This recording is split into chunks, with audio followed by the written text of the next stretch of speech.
The rumblings of the ancestors were felt across the length and the breadth of this nation, with recent thundershowers that transformed the landscape from dusty brown to lush greenery. The putrid stench of the FishRot revelations in the country, however, continues to engulf our nostrils. And this week, I reached out to Jacqueline Thiardt, a person of interest that entered the fray of this saga at the end of last year.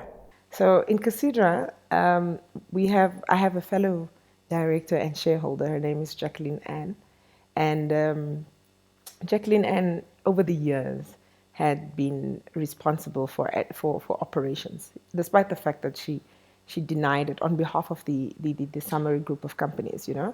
They came and of course they said they had expertise, but when they arrived, suddenly Jackie was very much involved in it because she had prior history and she had like 20 years experience or something like that in the fishing.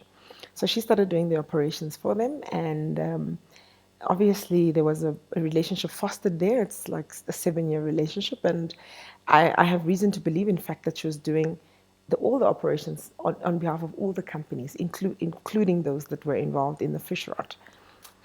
So anyway, of course, in 2016, I started to ask a lot of questions around what's going on. And I think there was a deliberate attempt to then remove me from the boards that I was serving on, including Cinco, which they did.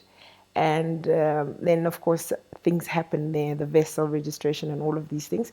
And Jacqueline Ann was very instrumental in having me removed. But relating to my arrest then, generally within the company, we have a history of taking loans, right?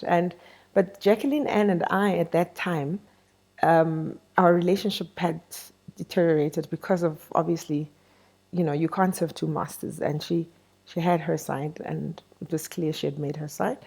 And so I wasn't going to consult her in getting the loan, because it was never going to be a yes, you know. But anyway, so the loan was done. The money was received by me. I was in contact with a fellow director. She knew. Even the day I made the payment, it was a Thursday, I made the payment to Jacqueline. Back to the company. The money was in the account. And then the arrest was done on Friday morning. But before that, on the Tuesday, I had opened the case because, remember, I just now came back onto the board last year for the first time. So for the first time, I had the opportunity to look and see what actually happened. So I found that there was huge amounts of money that were transferred from the company that we co-owned with the Icelandics, Arctic Nam. You know, at the time, I had calculated about between 60 to 80 million that was transferred unlawfully from the company. And so we tried to seek answers, but by that time the Icelandics were not coming to Namibia anymore. You know, they had appointed proxies. Board meetings is usually a lawyer or an accountant. They're just nowhere to be found. So of course the natural thing to do was to open a case. And in going through my investigation, I realized that, or my own investigation before I opened the case, was that 40 million of the 80 or the 60 that I found, 40 million was transferred to a company in Mauritius, and the SWIFT documents were prepared by Jacqueline Ann.